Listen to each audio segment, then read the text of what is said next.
bien bonsoir, Diagonale, l'actualité internationale du jeu d'échecs. Nous sommes ce soir en direct de Vichy. Alors je suis avec le grand maître Éloi Relange. Bonsoir Éloi. Bonsoir Stéphane, bonsoir à tous.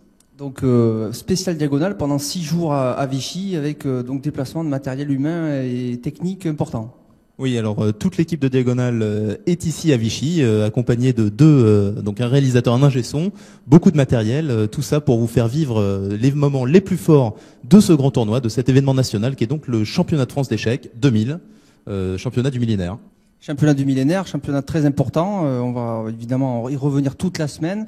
Alors je rappelle qu'à la vidéo, on a Jean-François Paris et au son Jérôme Ardouin qui ont amené donc tout un matériel important donc pour faire suivre en direct de Vichy. Donc c'est la première fois qu'on fait un direct aussi long, Éloi, sur un tournoi.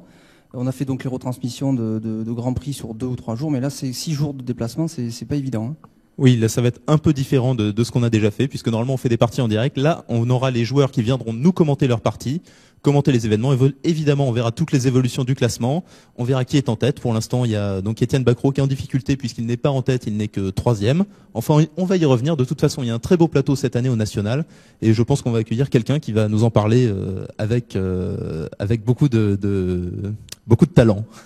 Beaucoup de talent. On va évidemment parler en premier lieu de comment se place ce national, comment ça se déroule, comment on peut jouer ce national, son historique aussi, avec rien moins que l'organisateur en chef de cet événement. On l'a déjà reçu sur Diagonale, Éloi. C'est le président de la Fédération française, Monsieur Loubatière. Merci, Monsieur Loubatière, de nous rejoindre. Donc Jean-Claude Loubatière, président de la Fédération, qui va nous parler maintenant de ce national, avec toutes les arcanes de l'organisation de cet événement. Alors bonsoir Jean-Claude. Bonsoir. Alors comment ça se passe au national? Donc là on arrive, faut le rappeler, on arrive en milieu en fait du tournoi, puisque là la première semaine s'est déroulée. Oui, donc le national, c'est d'abord les 16 meilleurs joueurs français, à une exception près. Et il y avait au départ 2 groupes de 8 joueurs. Dans chacun des groupes, c'est un tournoi toute ronde, tous les joueurs se rencontrent. Et puis au bout des 7 rondes, les 4 premiers de chacun des groupes se retrouvent en poule haute. Donc on est maintenant au premier bilan et vont commencer les parties capitales pour le titre. Alors aujourd'hui c'est un jour de repos, hein, donc tous les joueurs de tous les tournois, donc il y a plusieurs tournois, on va en parler puisqu'on va présenter un peu ce national. Il y a beaucoup de monde ici présent puisque je crois qu'il y a près de 1000 joueurs, tout tournoi confondu. Oui, il y a en fait exactement 944 joueurs. C'est le 2e meilleur score de l'histoire.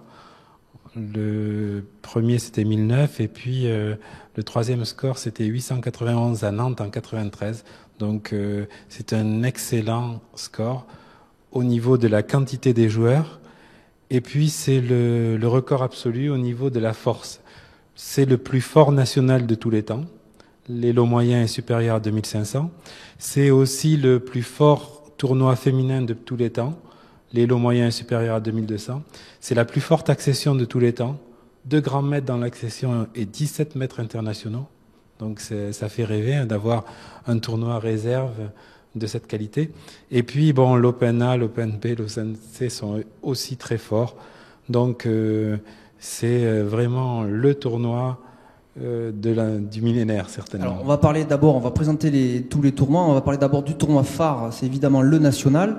Donc 16 joueurs, alors peut-être on peut les citer tous. Hein, ils sont, c'est les meilleurs joueurs français donc qui sont là. Je crois que les tournois étaient organisés de façon à ce que le spectacle soit le plus fort possible. Ça veut dire que les appariements étaient orientés, et donc dans la 7e ronde, les 2 meilleurs joueurs de chaque poule se rencontraient. Donc on avait d'une part Christian Bauer qui jouait contre Dorfman, donc la partie était nulle, et puis la deuxième, dans l'autre groupe, Étienne Bacrot qui était en tête rencontrait Jean-Marc Degrave. Et là donc surprise de ce tournoi, Étienne Bacrot a été battu par Jean-Marc Degrave. Donc c'est une surprise, mais Jean-Marc Degrave avait les blancs, il est très fort, on le sait. Et pour la petite histoire, c'est la 2e fois que cette mésaventure arrive à Étienne Bacrot, puisque l'an passé, il avait également perdu la dernière partie de la phase préliminaire. Alors on va revenir sur la liste de tous ces joueurs. Alors à noter que tout à l'heure on va recevoir Jean-Marc Degrave à 21h30. accompagné de Laurent Guittarelli. Et à 22h, Robert Fontaine et Christian Bauer viendront aussi commenter leur partie. Donc je suppose que Jean-Marc Degrave nous commentera sa victoire contre Étienne Bacrot, qui est donc un moment important de ce tournoi. Alors les joueurs, d'abord dans la poule A, on va commencer dans l'alphabet. On va retrouver alors Arnaud Auchard qui fait un excellent tournoi, puisqu'actuellement il est en tête, il a fini en tête de sa poule, donc c'est ça, hein, avec 5 points sur 7 possibles. Oui, Arnaud a gagné ses 3 premières parties, donc avec un peu de chance, puisqu'il a gagné une partie contre Igor Nataf, dans laquelle il était complètement foutu. Mais enfin, bon, ça fait partie du jeu. Et ensuite, il a assuré, donc il a fait des nuls, uniquement des nuls, et des nuls souvent rapides. Alors il se pose quand même maintenant en candidat sérieux au titre puisqu'il est en tête. Et c'est un joueur qui est très difficile à battre, Arnaud. Oui, c'est quelqu'un qui fait des nuls assez souvent. Quand il est en difficulté, il arrive à tenir. Voilà, tout à fait.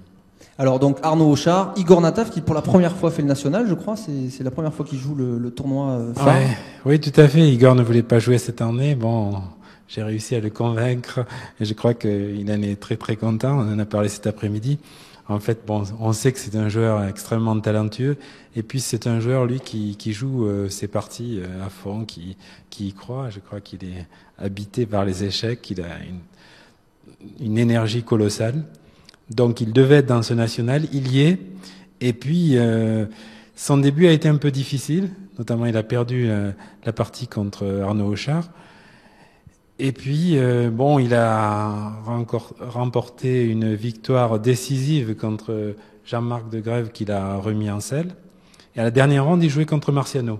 Alors, ce match-là a été passionnant parce que les deux joueurs se rencontraient et il fallait absolument que Marciano gagne, sinon il allait pas en poule finale. Et Nataf, lui, devait faire nul. Donc, on a eu une partie qui a été théorique jusqu'au 26e coup. C'était la partie Lothier-Gelfand. Théorique, ça veut dire qu'ils connaissent les coups, c'est ça? C'était exactement la reproduction de la partie Lothier-Gelfand jusqu'au 25e coup. Ça s'est joué en 1 minute. Les 25 premiers coups en 1 minute.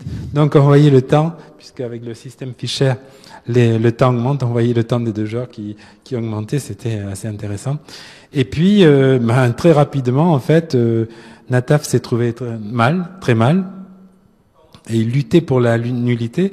Il a trouvé des ressources. Et à un moment donné, il a fallu pour Marciano prendre des risques, ou alors c'était nul, ou alors il prenait des risques, il est rentré dans un réseau de maths et Igor Nataf l'a maté. Donc une partie très tendue donc entre Igor Nataf et Marciano qui a décidé finalement de la qualification de Nataf pour la poule haute. Tout à fait, 6 heures de jeu. Et pour la petite histoire, il faut dire que David Marciano, qui est un joueur solide, avait fait 6 parties nulles avant. Et donc la 7e, par contre, c'était encore nul, mais il a dû se suicider pour tenter de se qualifier. Donc il aurait dû essayer de gagner avant, c'est ça? Ah oui, tout à fait, mais bon, c'est pas exactement son style. Alors ensuite, je fais dans l'ordre de la poule et on retrouve évidemment la star des échecs français actuels, peut-être avec Joël Lautier, qui est Étienne Bacrot, le champion de France en titre, donc il joue pour garder son titre. Étienne Bacrot qui est là, qui fait un bon tournoi finalement, mais il se qualifie évidemment. En tout cas, c'était supposé au départ. Il se qualifie, il est avec 4,5 points, donc il est qu'à un demi-point des premiers. Finalement, il n'est pas loin. Ouais. Et il n'a perdu qu'une partie, donc on en a parlé, contre Jean-Marc Degrave. Donc à suivre de près, évidemment, la prestation d'Étienne dans la poule haute. Ensuite, Jean-Marc Degrave, donc qui se qualifie. Et là, on a les 4 premiers de cette poule A. Et ensuite, donc on va trouver donc Marciano qui a raté donc finalement sa qualification dans la partie contre Igor Nataf. On vient d'en parler. Éloi Rolange, notre co-commentateur, qui fait le tournoi. Alors, est-ce que c'est pas dur pour lui, peut-être, à votre avis, là, de... Oui, on a trouvé Éloi un petit peu trop pacifiste, c'est clair. Peut-être qu'il pensait à autre chose. Et donc, en particulier, le dernier jour, il jouait avec les Blancs contre Arnaud Auchard. Et bon, il a convenu d'une rapide nullité, n'est-ce pas? Alors que un joueur de compétition de haut niveau, pleinement joueur de compétition de haut niveau, se serait battu pour se qualifier. Bon, il faut dire qu'Éloi, effectivement, pense un peu à Diagonal et à Canal Web. Ça lui prend un peu, évidemment, de son énergie. Et donc, il a réussi quand même une bonne prestation. Il est un peu en dessous de son niveau, puisqu'il fait une performance un peu en dessous de son niveau Elo. Ensuite, on trouve Darko Anic, qui avait fait un très bon championnat l'année dernière. Il me semble qu'il était arrivé en demi-finale, je crois. Oui, Darko, l'année passée, avait gagné son groupe avec 6 points sur 7 et une performance de, je crois que c'était 2816, ce qui est pas mal. Et donc cette année, il s'écroule. Cette année, malheureusement, il a eu beaucoup de mal à entrer dans le tournoi. Il a perdu sa première partie et ensuite, il n'a jamais pu revenir. Et enfin, on trouve un joueur donc qui est là, qui n'est pas titré. Donc là, il faut peut-être en parler. On va y revenir tout à l'heure. C'est Laurent Guidarelli. Alors, comment un joueur non titré peut-il jouer au national? Alors bon, c'est quand même un joueur assez fort puisqu'il a 2300 points Elo à peu près, un peu moins. Et bon, il termine dernier, bon, mais sans être ridicule puisqu'il fait une perf au niveau de son Elo à 2301 points. Dernier de cette poule. Et alors, comment ce joueur se retrouve dans le national? Eh bien, c'est aussi un des intérêts de la formule. Cette formule est ouverte. En fait, les joueurs sont qualifiés par leurs résultats des années précédentes, les précédents champions, les meilleurs élos, les grands maîtres. Et il y a quand même 2 places qui sont réservées aux vainqueurs de l'accession de l'année précédente. Donc, il y a un tournoi qui s'appelle le tournoi accession et Tout qui à permet fait. aux 2 premiers d'être qualifiés pour l'année suivante. Voilà, c'est un tournoi qui est très fort. L'année passée, il était déjà très fort d'ailleurs, puisqu'il y avait l'année passée un grand maître et 11 maîtres internationaux. Il était très fort, mais ce grand maître et ces 11 maîtres internationaux ont été battus par 2 jeunes joueurs, Laurent Guidarelli, qui n'est pas titré, mais qui a gagné le tournoi avec Guillaume Valin. Et tous les deux sont 2 jeunes joueurs qui sont très talentueux, qui ont battu les maîtres. Donc Laurent Guidarelli dans cette poule A, donc vainqueur de l'accession de l'année dernière, donc c'est pour ça qu'il joue le championnat. Alors notez que cette année, on l'avait dit, le tournoi d'accession est très fort et il y a beaucoup plus de maîtres et de grands maîtres que les années d'avant. 2 grands maîtres et 17 maîtres internationaux, c'est fabuleux. Ouais, c'est fabuleux. Dont d'ailleurs Jean-Luc Chabanon, qui a fait la une, je crois, du magazine de la Fédération. Tout à fait, qui a réalisé une norme.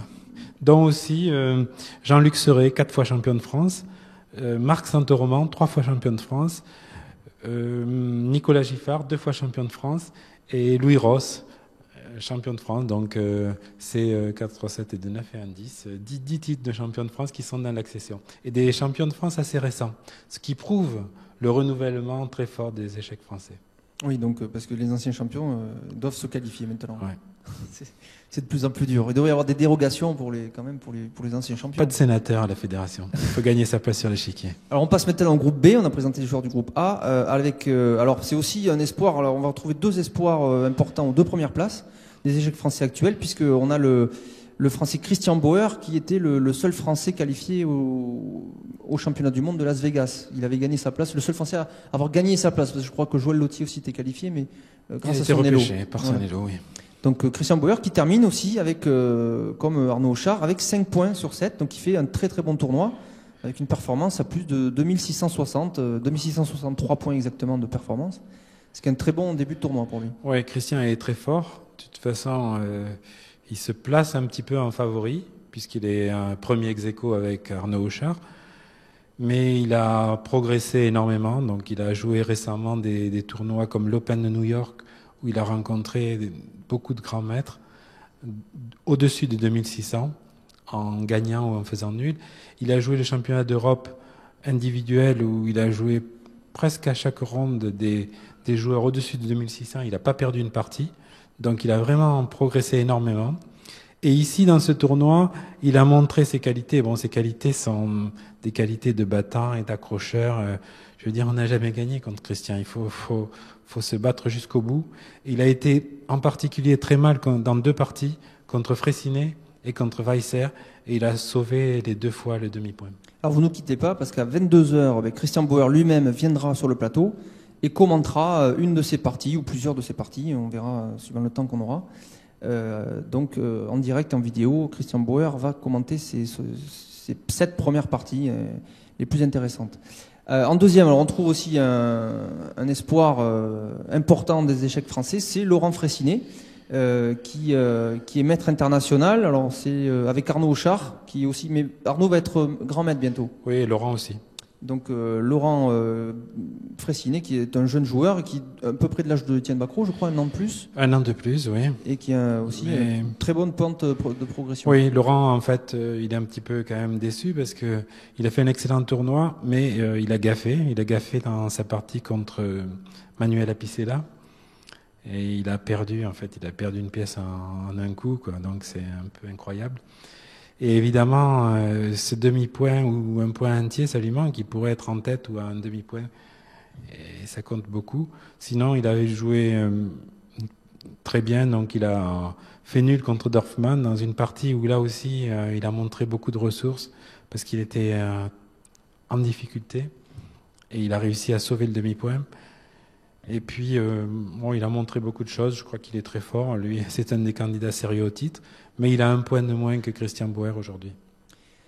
Voilà, donc Laurent Fressinet a surveillé de près aussi. Mais évidemment, il a un point de leader, ça va être plus dur, mais il est toujours là. Et on va retrouver un troisième à ex-aequo. Donc, ils sont 3 ex-aequo avec 4 points dans ce groupe B. On va trouver Josif Dorfman. Alors Dorfman, c'est un joueur donc, qui vient des pays de l'Est. Hein. C'était l'ancien entraîneur de Garry Kasparov. Tout à fait. Il a été champion de France il y a 2 ou 3 ans. En Méribel en 98. Voilà, c'est ça. Donc c'est un des joueurs qui relève le niveau des échecs français par son niveau intrinsèque déjà, par sa propre force de jeu, mais aussi parce qu'il donne des cours. Il a donné beaucoup de cours, et notamment aussi à Étienne Bacrot. Il a été son entraîneur. Oui, il a été l'entraîneur d'Étienne Bacrot. Il a fait certainement beaucoup de bien. Il a aussi entraîné l'équipe de France avant les Olympiades de Novi Sad, ça devait être en 92. Et puis il entraîne beaucoup de joueurs, c'est un entraîneur très très fort. Donc il a une compréhension des échecs très grande. Mais les échecs sont un sport, n'est-ce pas? Nous le savons depuis un certain temps. Donc en tant que joueur, il lui manque cette agressivité, cette combativité. Et il a réussi, il a fait 6 parties nulles ici et gagné une seule partie contre Guillaume Vallin avec une jolie partie, notamment un coup cavalier D4, petite bombe qu'il faut voir, n'est-ce pas? Vous la verrez certainement. Peut-être Éloi, tu peux nous préparer pour tout à l'heure cette partie donc Dorfman contre Vallin, peut-être. Je sais pas Éloi si tu m'entends, pour préparer la partie Dorfman contre Vallin où il y a un coup cavalier D4 qu'on va peut-être pouvoir commenter à la fin de ce tour d'horizon des joueurs. Alors, on va passer ensuite au 4e joueur. Alors là, c'est un joueur tout à fait atypique. Je pense que c'est l'amateur. C'est l'amateur. Voilà, ça, je crois que c'est le plus fort amateur de France puisqu'il n'est pas professionnel. Il est, je crois, ingénieur dans une société qui travaille sur le son, je crois. Et c'est le maître international Jean-René Cor, qui a largement le niveau d'un grand maître et qui depuis très longtemps fait parler de lui. Il a la génération de Joël Lautier, mais il a choisi lui de pas en faire son métier. Voilà. Mais donc, ça fait plaisir de le voir à ce niveau. Il a joué un très très bon tournoi. La dernière ronde, il jouait contre Apicella. Il avait les blancs et Apicella devait gagner. Donc, Apicella avait un pion de plus. Mais Jean-René s'est accroché. C'est une de ses caractéristiques. Et souvent, il a sauvé des parties lui aussi. Et il a gagné sa place. Il vise la norme de grand maître qui lui donnerait le titre. Pour l'instant, je crois qu'il doit avoir une performance de 2563, si mes souvenirs sont bons. Oui, c'est ça, exactement. Oui. Et donc, s'il marque 1 point sur 2, parce qu'il va jouer contre Bacrot, il est tout proche de la norme de grand maître. Voilà, donc Jean-René Cor, qui est donc en bonne position pour faire une norme de grand maître. Alors, c'est le dernier qualifié donc, pour cette poule haute. Donc, avec le groupe A, on va retrouver donc Auchard, Nataf, Bacrot, De Grave du groupe A, et donc Bauer, Fressinet, Dorfman et Cor du groupe B. Et ensuite, on va trouver, donc, on finit le tour d'horizon des joueurs du national, le grand maître Manuel Apicella, qui est lui aussi de la génération de Jean-René Cor, je crois qu'ils sont à peu près le même âge. Et donc, il fait un bon tournoi aussi, mais il rate la qualification d'un demi-point. Oui, donc... il fait une performance un peu supérieure à son élo. Oui, c'était un bon tournoi. Bon tournoi pour lui. Alors ensuite, on trouve un autre joueur des ex-pays de l'Est, mais alors qui a peut-être un peu baissé de niveau parce qu'il se consacre un peu moins aux échecs actuellement. Tout à fait. C'est Anatoly Weisser, qui est très fort. Il est un très fort joueur. Il est très fort, mais donc lui, c'est un petit peu... Il a un style qui n'est pas du tout celui de Josif Dorfman. C'est un combattant de l'échiquier. Et là, le fait de ne pas jouer de tournoi de haut niveau, ça le handicape énormément. Et donc, ici, il a été un petit peu en dessous. Et donc, il a perdu une partie contre Guillaume Vallin, dès le début, qui lui a enlevé tout espoir. Alors ensuite, on trouve encore un jeune joueur. Alors, quel âge il a, ce Robert Fontaine? Il est maître international, il est tout jeune. C'est notre champion de France junior.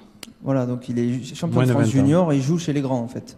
Tout à fait. C'est son deuxième national. Il a fait le national 97 à Narbonne, où il était déjà champion de France junior. Et là, il avait énormément souffert. Il avait terminé dernier, mais surtout en ayant des parties très, très difficiles. Par contre, dans ce tournoi, il s'est assez bien comporté et donc il a nettement progressé. Il a en force de jeu. Alors, je vous rappelle que Robert Fontaine avait disputé un match de blitz contre Luc Bergès, sur Diagonale d'ailleurs, qu'on avait retransmis en direct, qui est disponible toujours. Donc vous pouvez voir ce match de blitz entre Luc Bergès et Robert Fontaine, qui a dû se dérouler au mois de mai ou juin. J'y pense parce que le maître Luc Bergès est justement là. Je crois qu'il joue l'accession. Il joue l'accession, il est parmi les 17 maîtres internationaux de l'accession, qui rêvent d'une qualification pour le national. Mais il y arrivera sûrement, il n'y a pas de raison. Et on retrouve donc dernier de cette poule. Il fait lui aussi 1,5 point comme Laurent Guidarelli. C'est le qualifié de l'accession de l'an dernier. Donc là aussi un joueur non titré, Guillaume Valin, donc il fait partie de ces joueurs à qui on donne la possibilité de jouer ce national. Tout à fait. Donc c'est un non titré, mais c'est un presque maître international. En tout cas, il a réalisé 2 normes de maître international. La deuxième, c'était à Bagneux en juillet.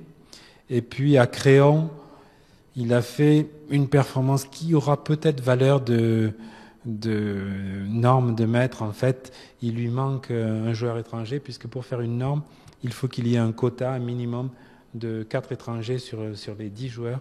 Et là, il n'en avait que 3.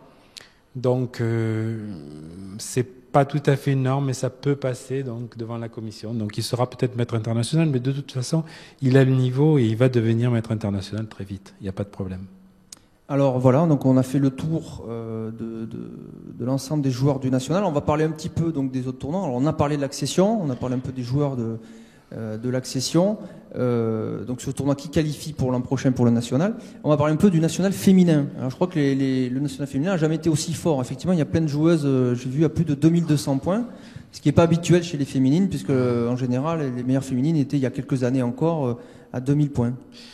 Oui, donc pour faire progresser le niveau des échecs féminins français, il y a plusieurs méthodes. Bon, d'une part, les joueuses qui progressent, d'autre part, de jeunes joueuses qui arrivent. Et puis troisièmement, il y a une troisième voie, il y a des joueurs qui épousent des joueuses des pays de l'Est. Et donc il y en a un certain nombre qui deviennent françaises. Donc il y a Maria Lecomte, il y a Rosa Lallemand, et il y a Marina Costagliola, et il y a Marina Roumégus. On a 4 joueuses qui ont été naturalisées françaises après avoir épousé un Français, un joueur d'échecs français, et qui font que le niveau est très relevé. Mais surprise dans ce féminin parce que tous les pronostics sont renversés. Dès la première ronde, les favorites qui étaient quand même, donc d'une part Maria Lecomte, d'autre part Rosa Lallemand, les 2 plus forts élos, 2289, plus Christine Flier, qui a été championne de France déjà, oui. 2 fois championne de France, les 2 dernières années. Et donc ces 3 ont été rapidement battus et se retrouvent très mal, hors course. Par contre, Marina Costagliola fait un sans faute, elle a 6 points sur 6. Donc c'est un résultat extraordinaire. Donc on ne voit pas qui va l'arrêter maintenant. En fait, les 2 joueuses qui sont derrière ont 4 points et demi. Il s'agit de Marie Sebag. Alors voilà, Marie Sebag, il faut en parler parce que Marie Sebag, c'est un petit peu l'Étienne Macron féminin, on va dire. Hein. Chez les filles, c'est la fille qui marche le mieux, c'est la plus jeune. Elle a été championne de France, je crois, chez les garçons. Elle est championne de France des moins de 14 ans en toute catégorie. Toute catégorie, donc chez les garçons en fait, on dit, parce qu'il y a peu de filles qui le font. Et puis elle est championne d'Europe des moins de 14 ans. Donc c'est un espoir, on peut dire que c'est un espoir pour les échecs féminins de monter le niveau et d'arriver à un bon niveau. Elle a un très fort niveau de jeu. Bon, il faut rappeler que en National 1 par exemple, elle a fait nul contre Gilles Miralles et nul contre Laurent Fressinet, en partie qui comptait donc des parties très importantes, donc où les grands-mères ne lui ont pas fait des cadeaux. Parce je crois qu'aussi en partie rapide, elle avait battu Éloi Relange. Alors on va faire une petite interruption parce qu'on a avec nous là qui va arriver tout de suite, c'est le grand maître international Marc Santoroman. Alors tu peux venir Marc s'il te plaît. Champion de France 90, 91 et 94. Voilà donc bonsoir Marc. Alors là, tu peux prendre ce micro. Alors, Marc Saint-Orman, tu joues actuellement le tournoi Accession.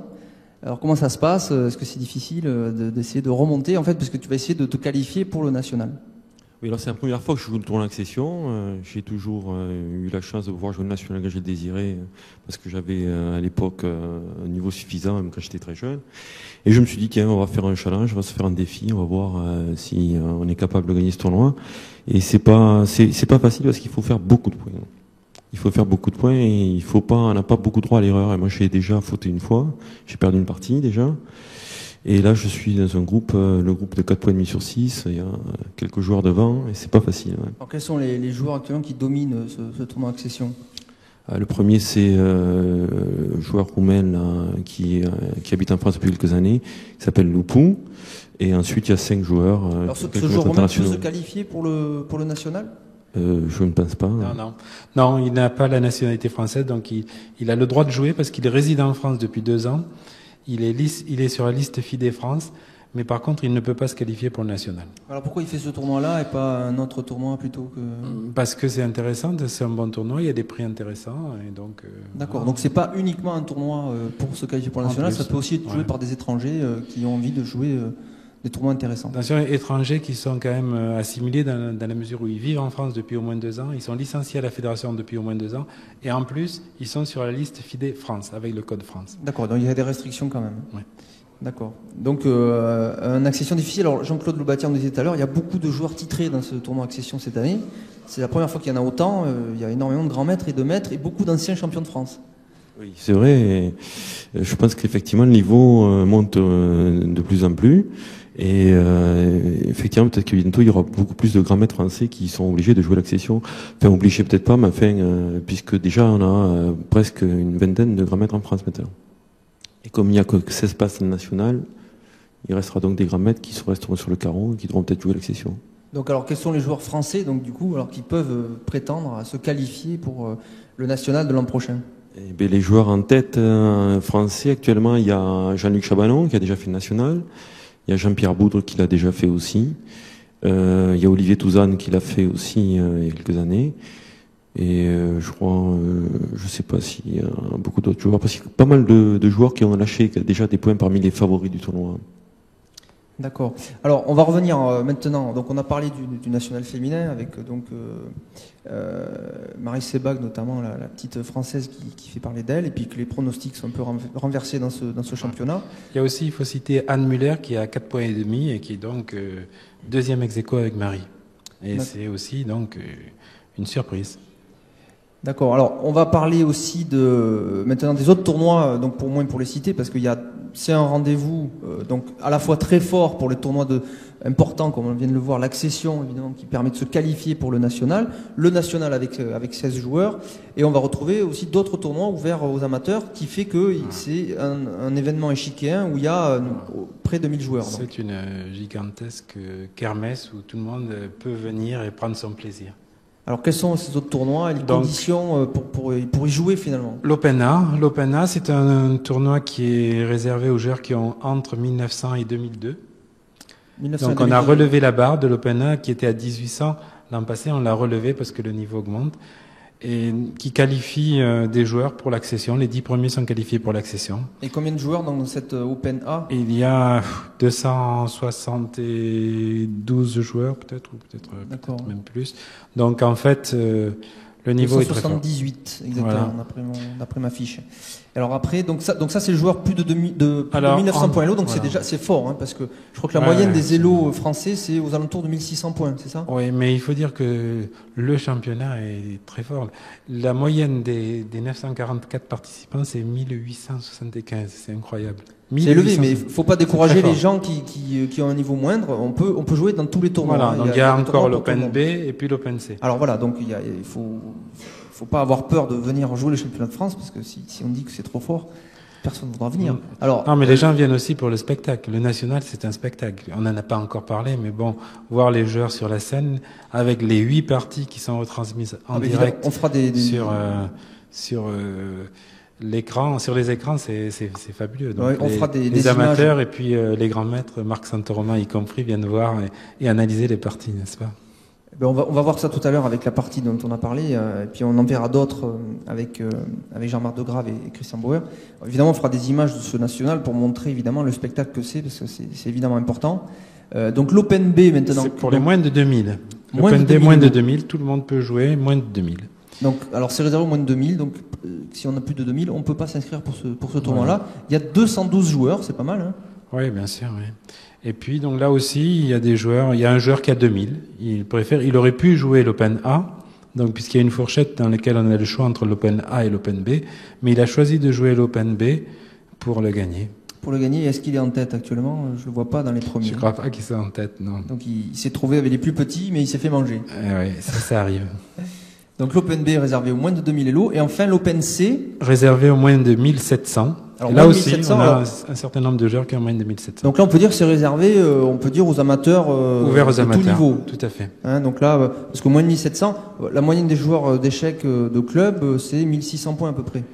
Oui, tout à fait. Donc, beaucoup de joueurs peuvent participer. Il y a tous les niveaux qui sont là. Les gens jouent vraiment aussi pour le plaisir. Donc Marc, toi, tu peux pas jouer l'Open C. Pas encore. J'aimerais bien jouer l'Open C, mais j'ai pas de remplacement. Donc voilà, et après il y a un tournoi spécial aussi qui est l'Open des vétérans. Championnat de France des vétérans, réservé aux joueurs qui ont plus de 55 ans au 1er janvier et qui a eu un vainqueur unique depuis 3 ans, c'est Volodya Weissman, maître international, qui domine, quoi. Il a 200 points Elo de plus que son suivant et il a pour l'instant un carton plein. D'accord, donc, mais par contre, est-ce qu'il y a des joueurs de plus de 55 ans qui font le national directement? Est-ce qu'il y en a eu Le national, non, mais il y en a qui jouent dans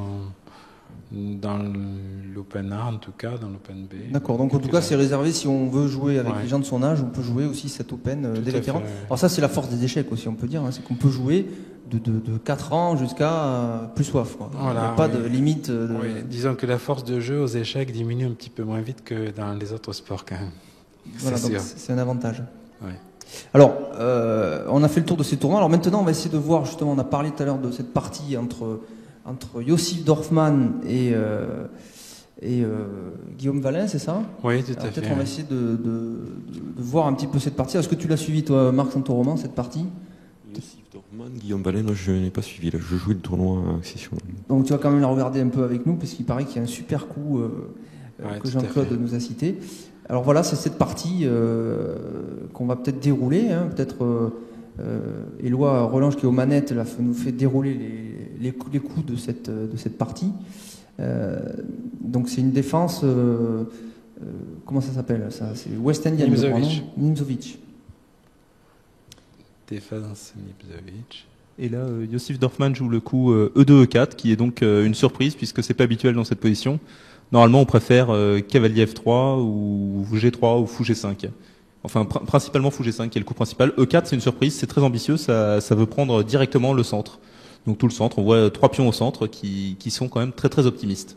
Alors cette défense Nimzovic, on l'a commenté plusieurs fois dans Diagonale, on a eu l'occasion d'en commenter plusieurs, notamment des défenses jouées par Anatoly Karpov contre Judith Polgar, si je me souviens bien. Donc c'est une défense très très utilisée.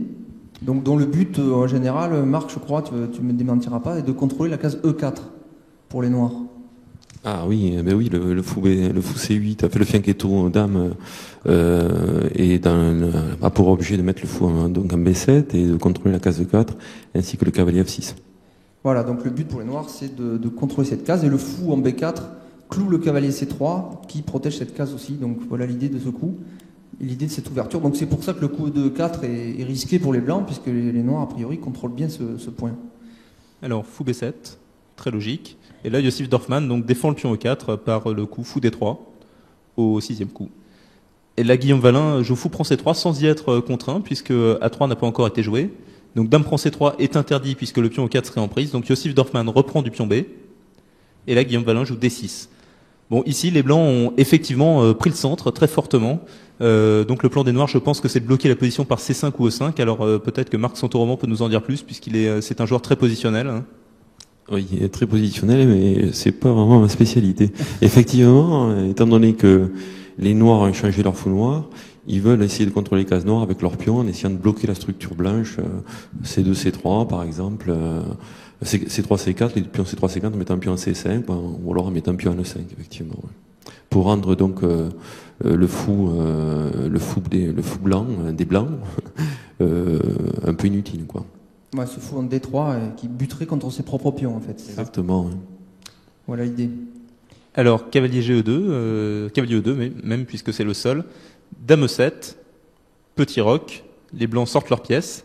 Et maintenant, effectivement, les noirs ont un problème puisqu'ils savent plus trop quoi faire de leur roi. Sur petit roc, ils vont se faire proprement pulvériser puisque Josif Dorfman aurait joué avec F4, F5 ou F4, E5, fou D3, Dame C2, enfin les deux fous braqués sur le roi. Donc Guillaume Valin choisit de jouer avec grand roc, mais on va voir que c'est pas beaucoup mieux. Cavalier C6. Donc grand roc, ça va être un roc du côté donc dame. On va voir que c'est le roc qui est le moins usité, mais qui n'en est pas moins efficace. Fou A3. Donc clouage sur la Dame E7, là, comme on peut le voir. Ouais, effectivement, donc la dame, le pion de D6 ne peut pas bouger, puisque le fou prendrait la dame. Dame D7. F4. Yossif prend tout le centre. Grand roc. D5, voilà, c'est le coup clé dans cette position. Il chasse le cavalier. Le cavalier va très logiquement en A5. Et maintenant, après fou B4, c'est une catastrophe pour les noirs puisqu'ils peuvent plus éviter fou prend cavalier qui affaiblit complètement la structure de pion côté grand roc noir. Et après, la défense devient très très difficile, notamment que le cavalier blanc E2 va sauter en D4 probablement. Alors donc ça veut dire aussi que si une fois que les blancs prendront ce cavalier A5, donc que le pion B6 va reprendre, ça ouvre une colonne pour les blancs qui est la colonne B, où une tour blanche donc pourra se positionner avec une grosse attaque sur le fou B7 et en plus sur le roi noir. Voilà, donc ici, Guillaume Valin joue C5. Yossif prend A5, très logique. B prend A. Tour à B1. Voilà, donc on prend la colonne B. Donc on s'apprête. On a l'impression que là, Marc Santoroman, que les noirs n'ont pas de contre-jeu là, à opposer aux blancs. Oui, le problème du plan des noirs, c'est le problème d'activer leur tour déjà. Ils n'ont pas d'avenir pour leur tour, ils n'ont pas la capacité vraiment d'ouvrir une colonne. Bon là, ils ont juste prendre des 5, c'est prendre des 5, mais c'est pas bon pour eux, quoi. Donc ils n'ont aucun contre-jeu, donc c'est juste une question de temps maintenant pour gagner pour les blancs, quoi. Donc on peut noter la différence d'activité entre la tour B1 qui contrôle cette colonne B. Voilà, si on peut montrer cette colonne B, là, merci, excellent Éloi. Et les noirs, par contre, n'ont pas l'équivalent, puisque leurs deux tours en D8 et en H8, comme le fait remarquer Marc Santoroman, sont finalement derrière leur pion et donc ne participent pas à l'action pour l'instant.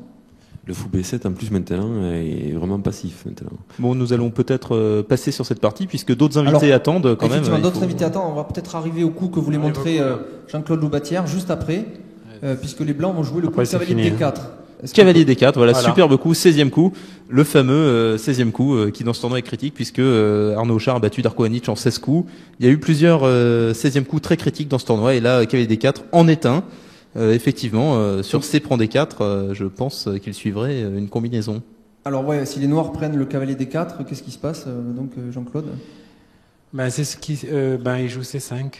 C'est ce qui s'est passé. Hein. Ah d'accord, c'est la partie. Donc on va voir justement c'est presque la menace des blancs, c'est évidemment d'infiltrer le cavalier dans le camp adverse, je suppose, en C6 ou en B5. Et si les noirs prennent le cavalier, c'est la partie, donc nous dit Jean-Claude Loubatière, donc on peut voir. Pion prend, C5. C5. Et là C5, et ça démolit complètement le camp noir. C'est-à-dire que ça menace fou prend A6 en fait. Ça menace fou prend A6 et après, après les noirs échangent. Les noirs sont obligés d'échanger le fou D3. Et après dame prend D3, il y a une menace de mat, c'est ça, en A6. Ouais. Menace dame A6, échec et mat. Oui, pratiquement mat.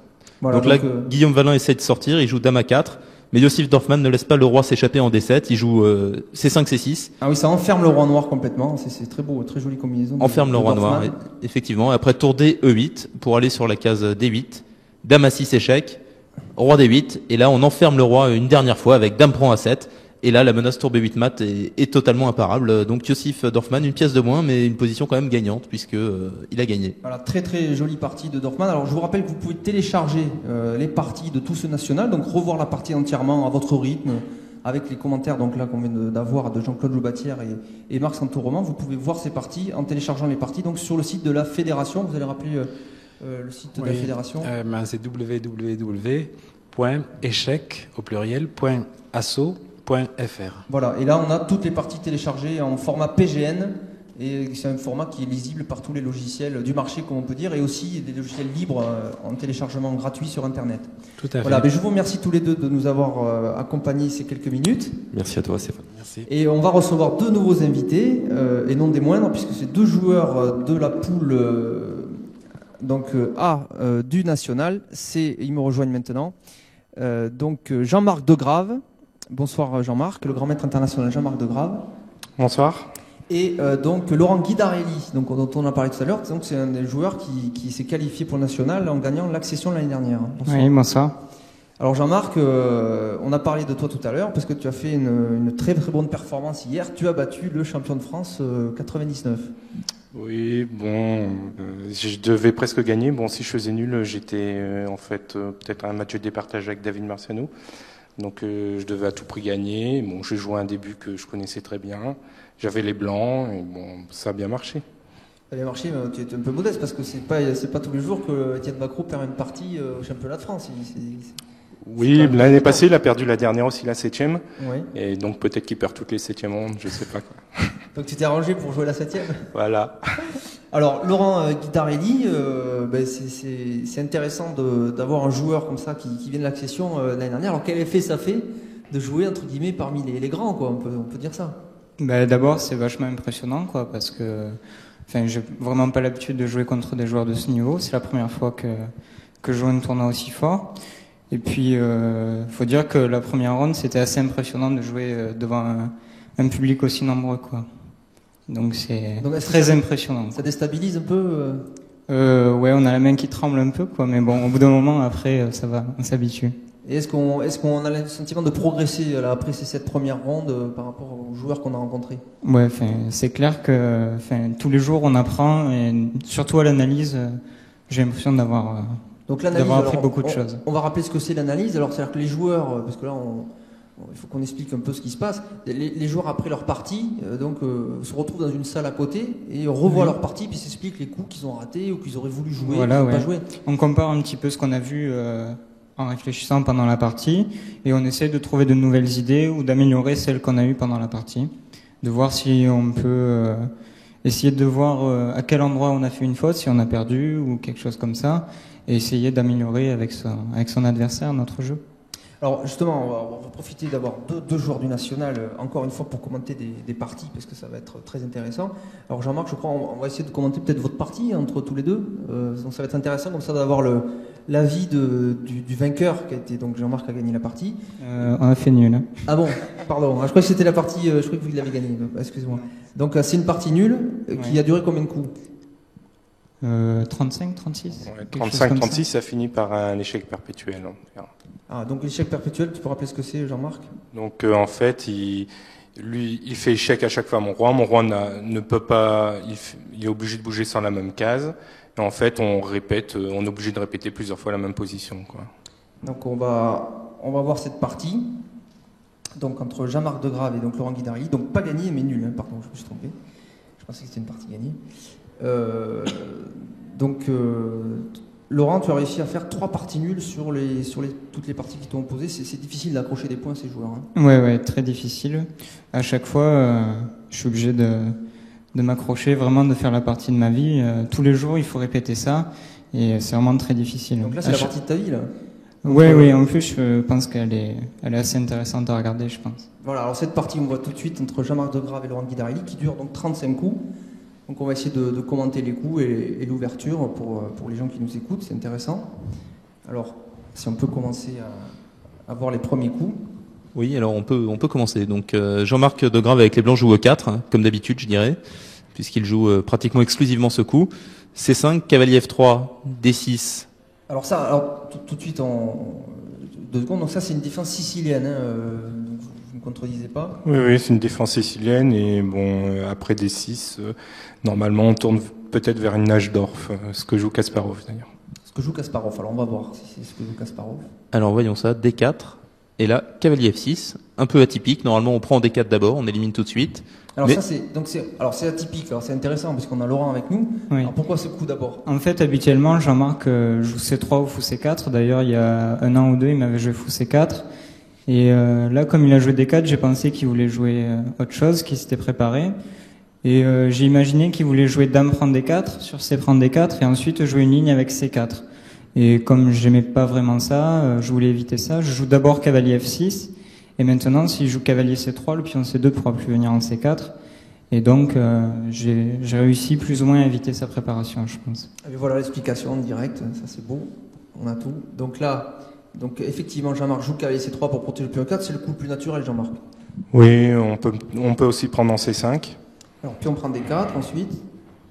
Dame prend D4 quand même. Alors donc ça c'était une ligne que tu voulais éviter, tu disais. Je voulais éviter la ligne avec dame prend D4 et C4. Donc là il a un cavalier en C3. Je trouve ça un petit peu moins désagréable, quoi. D'accord. Donc là la dame est exposée quand même aux pièces adverses puisque le coup cavalier C6 va être obligé de la chasser, ça va gagner un temps pour les noirs. Oui, mais je l'ai pas joué tout de suite parce que je pense que Jean-Marc aurait répondu fou B5 et je préférais éviter en jouant d'abord fou D7 et éviter le clouage avec fou B5. D'accord. Donc là, Éloi nous montre admirablement ce qui se serait passé. Donc là, fou D7. Donc ensuite, là, les blancs répliquent par, on va le voir tout de suite, fou G5. Donc ça, on rentre, c'est des schémas de la Najdorf un petit peu, ça ressemble. Non, maintenant ça a un peu changé parce que bon, la Najdorf, on joue avec A6. Donc bon, et les blancs en plus dans la Najdorf, on joue cavalier F3 prend D4. Donc leur cavalier F3 en D4 et pas la dame, quoi. Ce qui est mieux, quoi. D'accord. Donc c'est pas pareil. Oui, en fait, ça non, n'a c'est rien à plutôt voir. une. Oui, ça n'a rien à voir. Cavalier C6, dame C'est D2, normal que je me trompe, je suis pas dans le national, moi. Alors, E6. Donc là, on a quand même une structure de sicilienne avec les noirs. La différence près qu'il semblerait que les blancs aient perdu beaucoup de temps comparé à une Rauser normale où le cavalier serait déjà en D4, je pense. une défense Roser, tu nous dis, Éloi. Oui, c'est le nom que ça porte. Donc ici, après E6, je pense que les blancs ont perdu un temps. Je sais pas, Jean-Marc, comment tu te sentais dans cette position. Mais en tout cas, a priori, il semblerait que les noirs aient fait un succès avec cette ouverture. Ouais, j'étais pas très content, j'avoue. Donc c'est un succès. Alors, on va peut-être s'arrêter 2 secondes là, parce que Laurent est là. C'est donc un succès d'ouverture pour les noirs, nous dit Éloi. Oui, enfin. Un demi-succès en tout cas. Oui, j'avais, je pense, plus ou moins deviné que Jean-Marc voulait jouer avec dame prend D4 et C4. Et en jouant cavalier F6 d'abord, je pense que jouer dame prend D4 par la suite, c'était pas la meilleure idée peut-être. Mais si Jean-Marc avait préparé ça, il avait peut-être pas regardé d'autres choses après cavalier prend D4. D'accord, donc là on a vu donc le grand rock de la part des blancs, ce qui paraît logique puisque le terrain était déblayé, et puis maintenant la tour est bien placée sur une colonne centrale. Voilà, peut-être on va voir les autres coups qui suivent. oui, A6 et maintenant cavalier D4. Donc ça fait un temps net de moins. C'est pas du tout une bonne opération pour les blancs a priori. Et ici les noirs continuent logiquement par fou E7. Donc position assez tranquille. Le roi noir va faire le petit roc et va être à l'abri. Donc ici, c'est une sicilienne normale avec peut-être l'égalité probable pour les noirs. Donc ça ressemble cette fois maintenant, Jean-Marc, à une Najdorf, mais un temps de moins. Plutôt une Rauser comme. Plutôt une Rauser. Oui, plutôt une Rauser. Oui, c'est à peu près le même Quelle style de est position. la différence entre à ce niveau-là? Parce que là, le coup A6 a été joué. Bon, je disons pense que quelquefois dans la Najdorf, on joue plutôt E5. On met le pion E7 en E5. D'accord. Donc bon, là on a plutôt joué E6, donc on retourne plutôt dans des schémas de Rauser où on est de D6 E6, tandis que dans la Najdorf, quelquefois on met le pion en E5. Une autre différence, effectivement, c'est que le cavalier, souvent dans la Najdorf, ne va pas en C6, mais en D7 et en C5 pour attaquer le pion E4 et mettre la pression sur les cases blanches. Enfin, disons qu'on n'a pas encore sorti le cavalier B8, on garde plus de souplesse en jouant une Najdorf. Voilà, donc les grands maîtres, je suis entouré de très forts joueurs, là, nous expliquent tout ça. Donc c'est très bien, moi aussi j'apprends, je suis comme vous. Donc là, on est à cavalier prend des cartes pour les noirs, et voilà, les blancs reprennent le cavalier, ce qui paraît logique. Et dame à 5, alors ça c'est un coup de développement de la dame. Oui, on attaque le fou qui est situé en G5. Ah voilà. Et dans ce style de position, dans la sicilienne, généralement les rocs sont de côté opposé, donc les blancs vont essayer d'attaquer sur l'aile roi et les noirs plutôt sur l'aile dame. Donc je positionne déjà ma dame du côté vers de le la roi dame. de Jean-Marc. Oui, en A5 parce que le pion A2 est assez faible. Dans le grand roc, c'est le point faible souvent. Donc mon cavalier C3 ne peut pas bouger, quoi. D'accord, donc peut-être les blancs doivent faire attention à la poussée B5, B4 qui chasserait le cavalier et attaquerait le pion A2. Voilà. Alors ensuite, donc on va voir la suite. Dame D2. Donc ici, pour l'instant, on a simplement retiré la dame. La Oui, dame revient D2, ça fait 2 fois qu'elle revient D2. Oui, mais mon idée c'était un peu de jouer, donc de protéger le fou G5 bien sûr, et sur petit roc de jouer roi B1 afin de pouvoir menacer cavalier D5. Ah, voilà un piège classique. C'est-à-dire qu'après roi B1, cavalier D5, évidemment, la dame D2 sera en prise, mais si la dame noire le prend, on prend d'abord le fou E7 avec échec, et ensuite... On reprend la dame, on a gagné une pièce. On a gagné une pièce, voilà. Oui, tout à fait. Donc ça, c'est un des thèmes. Hein. C'est un piège classique, oui, mais bon, la dame est mieux placée en D2 qu'en D4, quoi. Donc j'en profite. Par contre, à noter quand même que cette dame, ça fait une deuxième fois qu'elle va en D4 et qu'elle revient en D2. Donc on a l'impression qu'elle perd du temps quand même. Elle perd du temps, mais c'est la vie. Tour C8. Tour C8 de la part des Noirs. Ça c'est toujours dans l'idée d'attaquer de l'aile dame. Oui, toujours, ouais. Et on garde toujours à l'esprit un des thèmes classiques de la sicilienne, qui est de sacrifier la qualité en C3 pour pouvoir affaiblir le roc adverse. Et là, en l'occurrence, en même temps, on voit qu'une fois que le cavalier aura été pris, on pourra jouer dame prend A2 et continuer l'attaque. D'accord. Donc c'est très logique. Et pourquoi retarder le roc? Parce qu'on se dit toujours il faut roquer vite aux échecs. Alors pourquoi ce roi il traîne encore au centre? Alors en fait, j'ai essayé de tirer profit du fait que Jean-Marc avait perdu plusieurs temps, comme on vient de le dire, avec sa dame notamment. Et donc je me disais que peut-être qu'il fallait que je lance une attaque très rapidement, alors que lui n'avait pas encore commencé la sienne. D'accord, donc le roc serait une perte de temps dans le but de cette attaque. Une perte de temps, et peut-être que mon roi est pour l'instant plus en sécurité au centre que s'il était en G8. D'accord. On peut remarquer ici que les noirs ont une menace immédiate quand même. Tour prend C3 est vraiment très fort puisque dame prend est interdit à cause de dame prend fou G5 échec. Donc il faudrait reprendre du pion B et après dame prend A2, les noirs seraient beaucoup mieux. Alors, variante signalée par Luc Bergès. Hein. Alors on revoit tout de suite qu'il y a une menace qui est possible pour les noirs, c'est tour prend C3. Et si les blancs reprennent du pion, évidemment ils B, affaiblissent. cavalier prend E4 gagne tout de suite. Hein.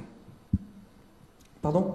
Sur menace tour prend C3, B prend C3, cavalier prend E4 gagne immédiatement. Ah oui, d'accord. Donc une menace vraiment très très directe. Ah oui, une très grosse menace. Donc je vous invite à analyser ça calmement. La menace des noirs, c'est tour prend cavalier C3, suivi éventuellement de cavalier prend E4, c'est ça? Oui, c'est ça. Et après fou prend G5 et je gagne la dame D2 avec le roi en C1 qui est cloué. Voilà, c'est clair. Moi, je crois que j'ai compris. J'espère en tout cas. Donc voilà, H4 pour les blancs. H6, alors ça, donc les noirs demandent au fou ce qu'il va faire, hein, c'est ça? Voilà, oui. Là, j'ai réfléchi assez longtemps avant ce coup, parce que je comptais jouer D5 tout de suite, mais le fou en G5 était assez gênant dans plusieurs variantes.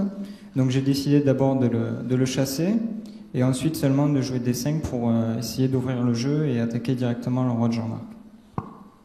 D'accord, donc là, ça contre-attaque de tous les côtés. Donc le fou revient sur la case de 3, il préfère se reculer. Alors, est-ce qu'il y avait d'autres solutions, Jean-Marc, le fou E3? Non, parce qu'on va pas donner le fou de case noire. Après fou prend F6, fou prend F6, le fou de case noire serait terrible. Mon cavalier C3, il sera attaqué, enfin ça serait pas possible. Fou F4, le fou ne sert à rien. Après D5, le fou en F4 ne servirait strictement à rien. En E3, il contrôle les cases B6, les cases C5. Quelquefois, ça peut être utile. Voilà, l'explication de Jean-Marc de Grasse sur ce coup fou E3.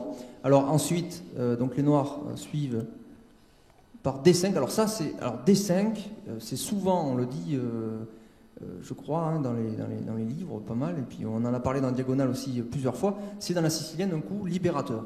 Voilà, et là en l'occurrence, on libère la diagonale pour le fou qui est placé en E7, et on menace directement fou B4, qui permettra, par exemple, un sacrifice de qualité en C3, B prend C3, fou prend C3, et les noirs vont bientôt mater le roi blanc. Oui, disons plutôt que ça menacera de gagner une pièce, puisque effectivement après fou B4, tour prend C3 gagnerait.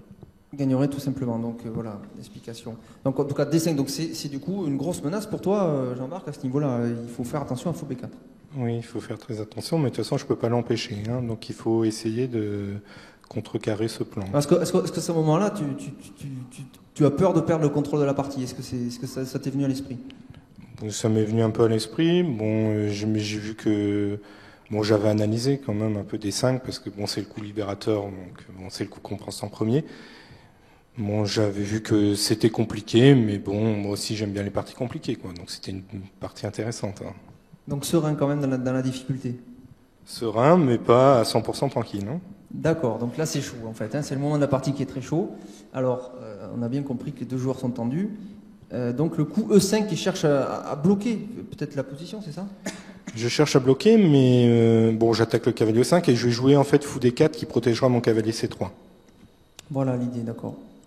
Donc on fixe un peu le centre et puis on va essayer de contrôler ce cavalier C3 qui est la cible des noirs, puisque le coup fou B4 menace. Oui, le cavalier F6 n'a pas beaucoup de cases. Hein, Alors là, fou B4, alors ça c'est joli, faut commenter ça, c'est un joli coup Laurent, parce que tu sacrifies ton cavalier F6. Là moi j'ai envie de prendre le cavalier, là tout de suite, pion prend cavalier. Oui. En fait, c'est pas tout à fait un sacrifice parce que je peux jouer tour prendre C3 maintenant et Jean-Marc peut pas reprendre la tour sous peine d'un mat assez rapide après fou prendre C3 et dame A3 échec. Donc sur pion prend cavalier, tour prend C3, Ouais. si tu reprends, alors pas de la dame évidemment puisque tu perdrais la dame, Ouais, donc mais B du prend pion, C3. il y aurait, Maintenant, fou prend C3. faut prendre C3, la dame est attaquée, Et si la dame bouge, on joue dame A3 échec roi B1, et maintenant dame B2 mat. ah voilà, donc c'est une attaque de mat, donc il faut faire très attention, mais Jean-Marc prend quand même le cavalier. C'est ça? Non, moi, j'ai pas pris ça le c'est la cavalier. variante que nous montre Éloi, c'est la variante que nous montre Éloi, voilà. Donc pion prend F6, il y aurait tour prend cavalier, Et par exemple, sur fou D4, ou pion prend G7, d'abord, intermédiaire, tour G8, alors, non, alors on a des problèmes parce qu'il, voilà.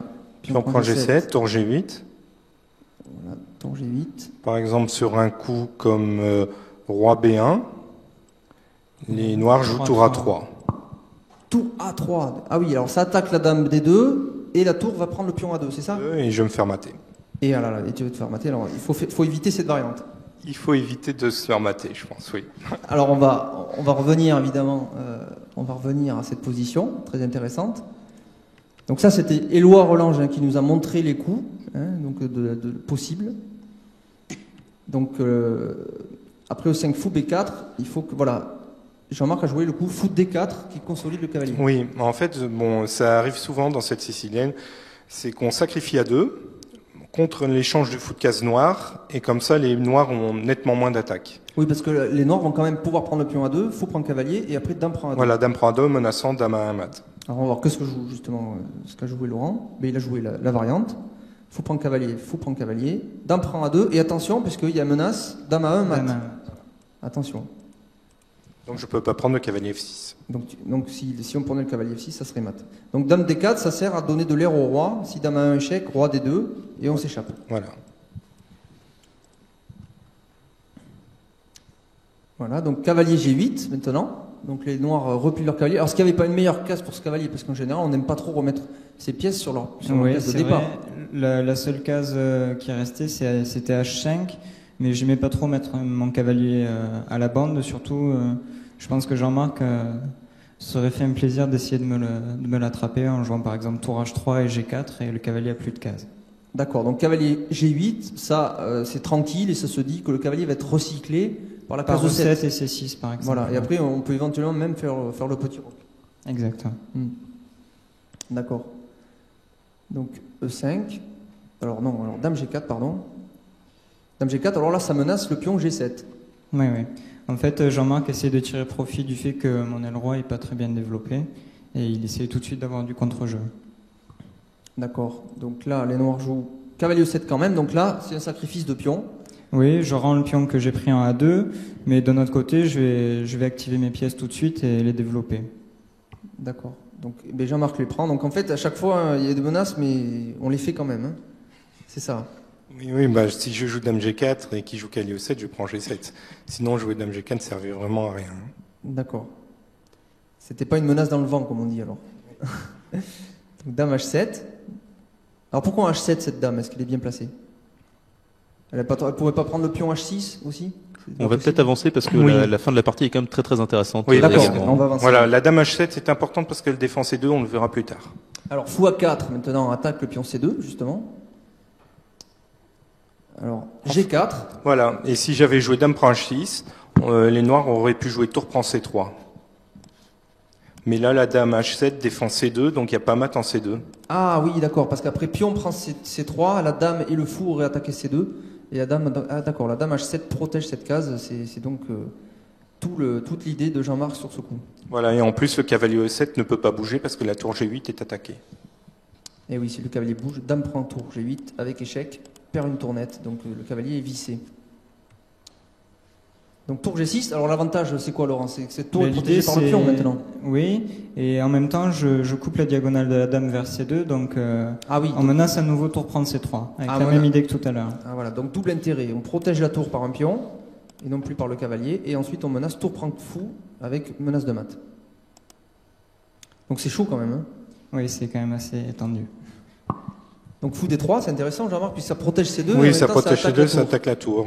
Bon, à ce moment-là, je pensais gagner la partie. Hein, parce qu'en plus, il lui restait très peu de temps. Je pensais qu'elle allait craquer.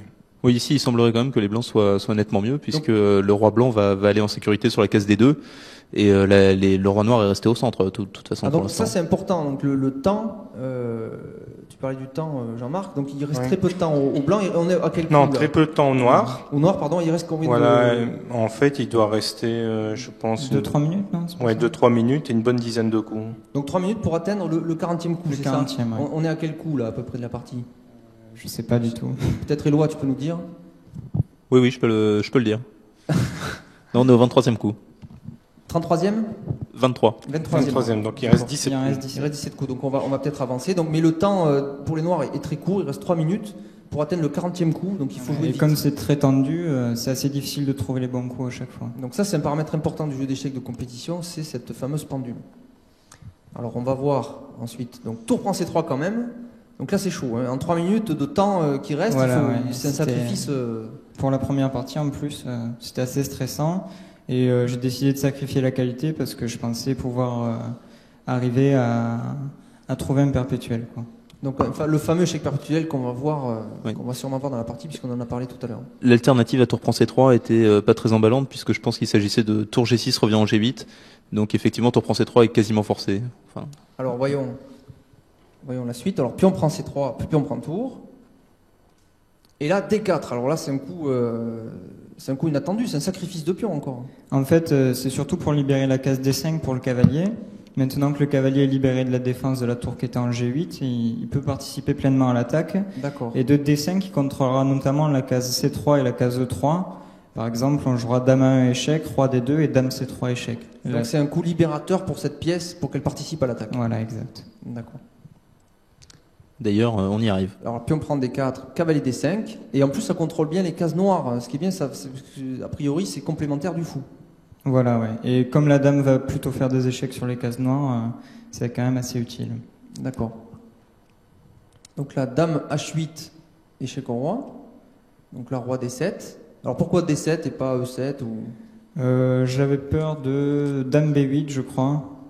Et mon roi, après un échec sur la case D6, était obligé d'aller en E8. Et dans certaines lignes, c'était assez gênant. D'accord, donc roi D7.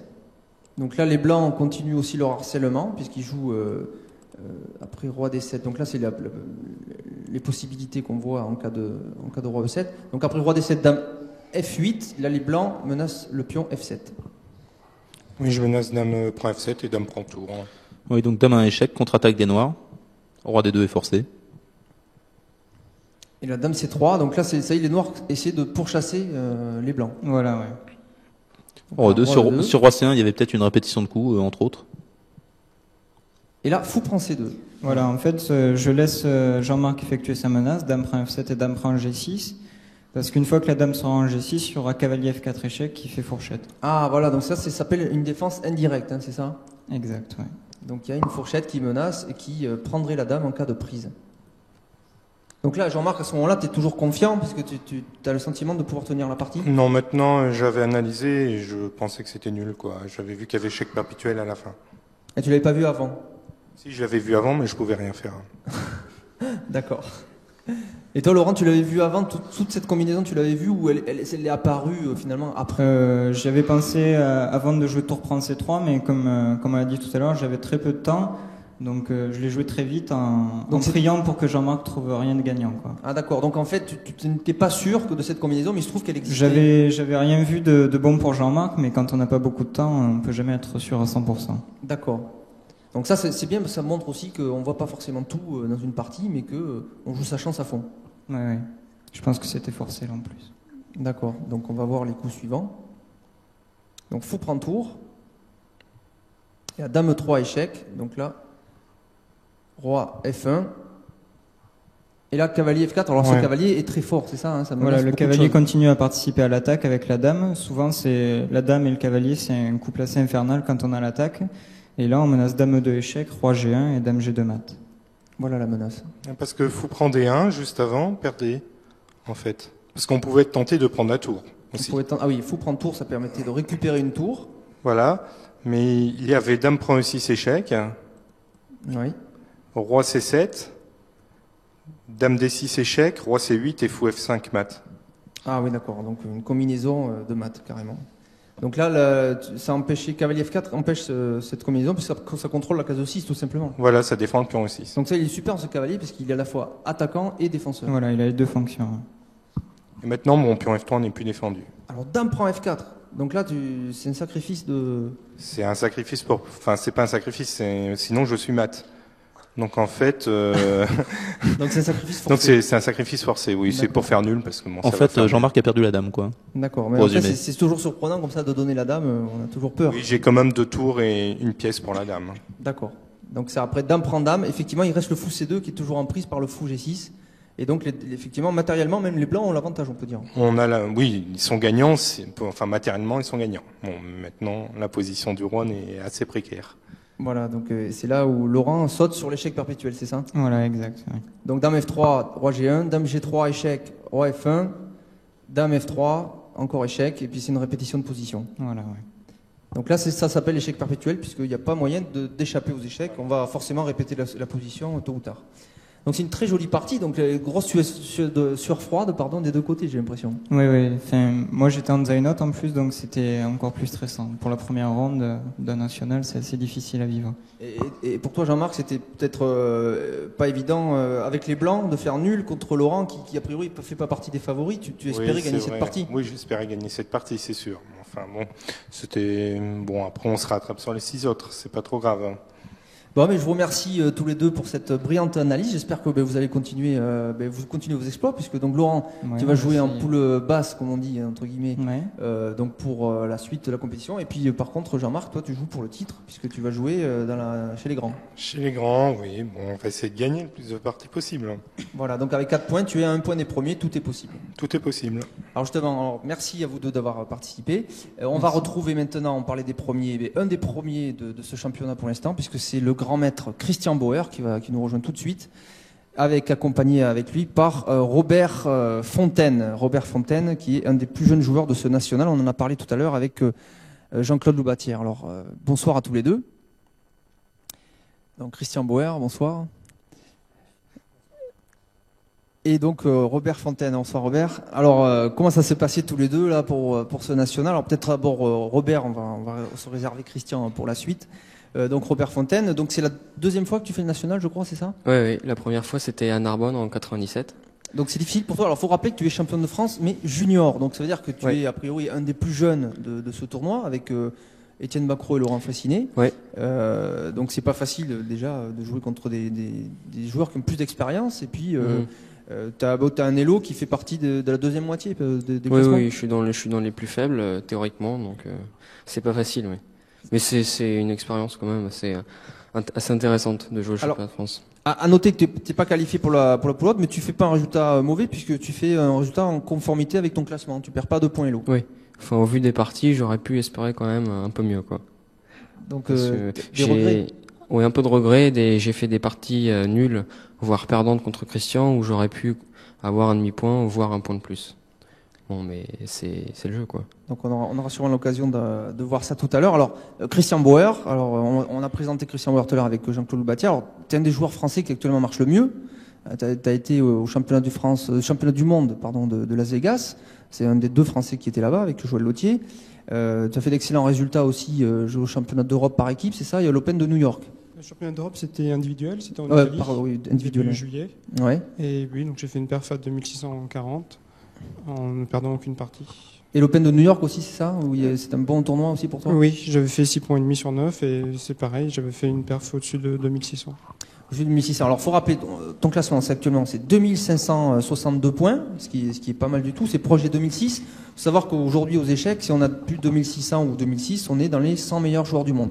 Donc, tu t'approches un petit peu de cette barre importante parce que Il n'y a pas beaucoup de joueurs à plus de 2006. Quoi. Oui, bah, effectivement, c'est mon objectif pour le prochain classement, début janvier, d'avoir plus de 2600 et d'entrer dans les 100 premiers mondiaux. Alors tu es professionnel, je crois, depuis pas longtemps. Tu as décidé de passer le cap, c'est ça, depuis un an ou 2 ans, de te consacrer à fond aux échecs. Ça fait 1 an et demi exactement, donc depuis septembre 98. Et donc je travaille un petit peu les échecs et puis je ne fais pratiquement que ça. D'accord, alors en tête de cette poule B, ça a été facile ou difficile? Alors tu as gagné donc contre Robert, qu'on a avec nous, contre Guillaume Valin et contre Manuel Apicella, c'est ça, et 4 nuls dans les autres matchs. Oui, en fait j'ai souffert dans 2 parties, contre Laurent Fraissinet et puis contre Anatoly Weiser. Donc j'ai eu 2 fois des positions assez nettement inférieures qu'il a fallu défendre. Et contre les autres joueurs, j'ai eu également beaucoup de mal pour gagner. Contre Robert notamment, où la première ronde, il aurait dû faire match nul et puis il a fini par craquer. Alors on va essayer justement de voir, puisque vous êtes là tous les deux, cette partie entre vous deux, donc entre Christian Bauer et donc Robert Fontaine. Donc qui avait les blancs dans cette partie? J'avais les blancs. D'accord, donc c'est une partie tendue. C'était à quelle ronde? Parce que ça joue aussi, j'ai l'impression, puisque tout à l'heure on avait Jean-Marc Degrave contre Laurent Guidarelli. C'était la première ronde. C'était la première, oui. Et pour vous, c'était votre affrontement? Oui, un des plus difficiles, parce que bon, la première ronde contre Christian avec les Noirs, c'est quand même pas la meilleure nouvelle, quoi. La meilleure nouvelle. T'aurais préféré jouer contre qui? Ouh là là, un des plus faibles. Un des plus faibles. Donc a priori, tu plaçais Christian parmi les plus faibles. Ah oui, avec Dorfman et Fraissinet. Alors on voit tout de suite cette partie là sur notre écran de contrôle. 18, c'est quoi 18? C'est le nombre de minutes, c'est ça? D'accord, ok. Donc on va donc suivre cette partie. Il nous reste 18 minutes pour la commenter. Elle fait combien de coups? 70-80, je crois. 70-80. Donc on va avancer rapidement. Alors, on va voir d'abord l'ouverture, peut-être rapidement pour la nommer. C'est toujours intéressant de connaître les ouvertures. Donc ça, c'est une défense Caro-Can, je crois, c'est ça? Voilà. Donc j'ai joué D3 au deuxième coup, ce qui est pas très fréquent. Donc ouais, c'est quoi ce choix? Alors peut-être on va commenter ce choix d'ouverture, après on avancera vers la fin pour voir le moment intéressant de la partie. Le choix c'était de jouer quelque chose d'assez calme et d'éviter les préparations de Robert. Comme c'était une première ronde, je voulais pas m'embarquer dans quelque chose de très connu. D'accord, et pour toi Robert, c'était une surprise ce coup D3? Je m'attendais pas du tout à ça, je pense que tu l'as jamais joué, Christian. Donc bon... Mais bon, c'est pas trop effrayant non plus, quoi. D'accord, ouais, c'est assez calme après ce coup. Il a évité la préparation, quoi. D'accord, ok. Donc on va suivre cette ouverture tranquillement. Peut-être Éloi, je sais pas, tu peux peut-être commenter aussi rapidement cette partie.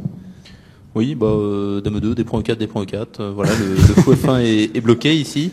Et Robert joue au 5. Je pense que ça a l'air pas mal pour les Noirs, puisque ici ils ont égalisé au niveau de la structure de pion.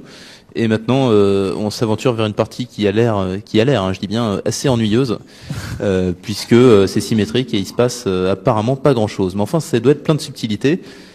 Pour ma part, je comprends pas très bien ce genre de position, donc je vais vous laisser parler, voilà. Mais je crois que Christian, tu es un expert de ce type de position, là, un peu bizarre, là.